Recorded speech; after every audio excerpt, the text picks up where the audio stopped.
Empyema, infected pleural effusion, is the presence of pus in the pleural space and develops when the pulmonary lymphatics become blocked, leading to an outpouring of contaminated lymphatic fluid into the pleural space.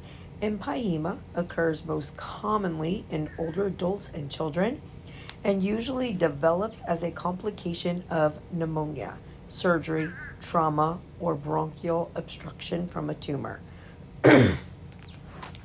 Commonly documented infectious organisms include Staphylococcus aureus, Escherichia coli, anaerobic bacteria, and Klebsiella pneumoniae.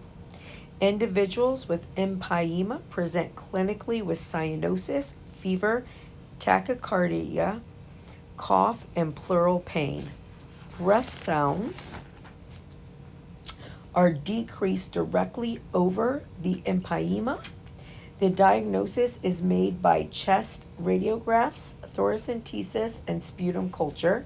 The treatment for empyema includes administration of appropriate antimicrobials and drainage of the pleural space with a chest tube. Thoracoscopic or surgical interventions may be required. Pneumothorax is the presence of air or gas in the pleural space caused by a rupture in the visceral pleura, which surrounds the lungs, or the parietal pleura and chest wall. As air separates the visceral and parietal pleura, it destroys the negative pressure of the pleural space and disrupts the equilibrium between the elastic recoil forces of the lung and chest wall.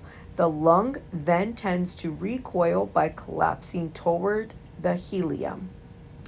Primary spontaneous pneumothorax occurs unexpectedly in healthy individuals, usually men between 20 and 40 years of age, and is caused by the spontaneous rupture of blebs, blister-like formations in the visceral pleura. Bleb rupture can occur during sleep, rest, or exercise. The ruptured blebs are usually located in the apices of the lungs. The cause of the bleb formation is not known, although there appears to be a genetic component, and more than 80% of these individuals have been found to have emphysema-like changes in their lungs, even if they have no history of smoking. Secondary pneumothorax can be caused by chest trauma, such as rib fracture or stab and bullet wounds that tear the pleura. Rupture of a bleb or bulla, which is a larger vesicle, as occurs in emphysema or mechanical ventilation, barotrauma. Intragenic pneumothorax is commonly caused by transthoracic needle aspiration. Primary pneumothorax and secondary pneumothorax can present as either the open or tension type.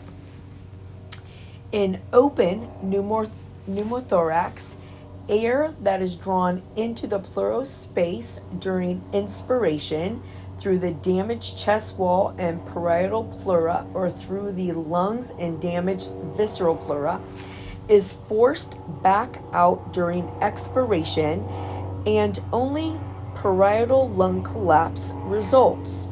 In tension pneumothorax, however, the site of the pleural rupture acts as a one-way valve, permitting air to enter on inspiration but preventing its escape by closing during expiration.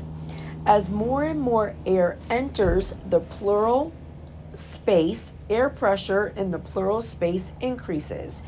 Air pressure in the pleural space pushes against the lung, causing compression, atelectasis, and against the mediastinum, compressing and displacing the heart, great vessels, and tracheal, where you get the mediastinal shift. The pathophysiologic effects of tension pneumothorax are life-threatening. Clinical manifestations of spontaneous or secondary pneumothorax begin with sudden pleural pain, tachypnea, and dyspnea. Depending on the size of the pneumothorax, and physical examination may reveal absent or decreased breath sounds and hyperresonance to percussion on the affected side. Tension pneumothorax may be complicated by severe hypoxemia, tracheal deviation away from the affected lung, and hypotension, low blood pressure. The diagnosis of pneumothorax is confirmed with chest radiographs, ultrasound, and computed tomography. However, in the case of tension pneumothorax, deterioration occurs rapidly and immediate treatment is required. Pneumothorax is treated by aspiration, usually with insertion of a thoracostomy or chest tube that is attached to a water-sealed drainage system with suction. After the pneumothorax is evacuated and the pleural rupture has healed, the chest tube is removed. For individuals with persistent air leaks, other interventions may be needed, including thoracoscopic surgical techniques. ARDS, acute respiratory distress syndrome, is a form of acute lung inflammation and diffuse alveolo-capillary injury that results from direct pulmonary injury or from severe inflammation. ARDS is defined as the acute onset of bilateral infiltrates on a chest radiograph, hypoxemia despite supplemental oxygen. It is a common complication of intensive care admissions, and mortality remains high.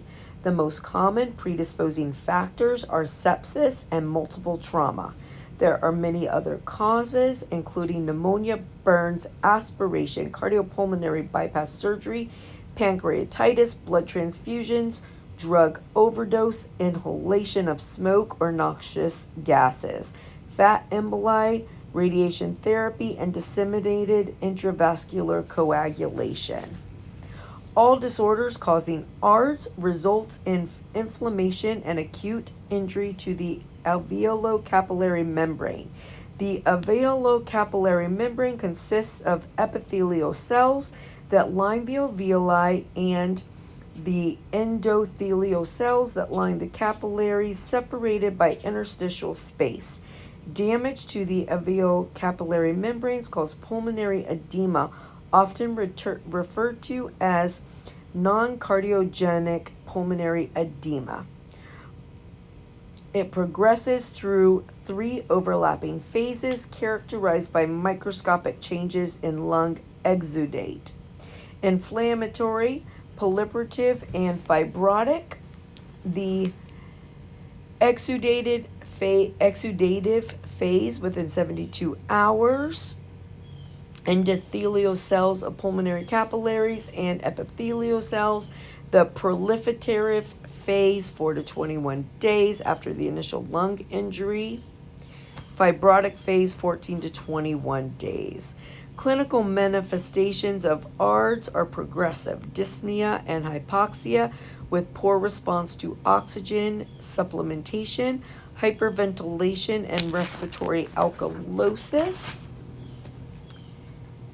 Decreased tissue perfusion, metabolic acidosis and organ dysfunction, increased work of breathing, decreased tidal volume and hypoventilation, hypercapnia, respiratory acidosis and worsening hypoxemia, respiratory failure, decreased cardiac output, hypotension, and death.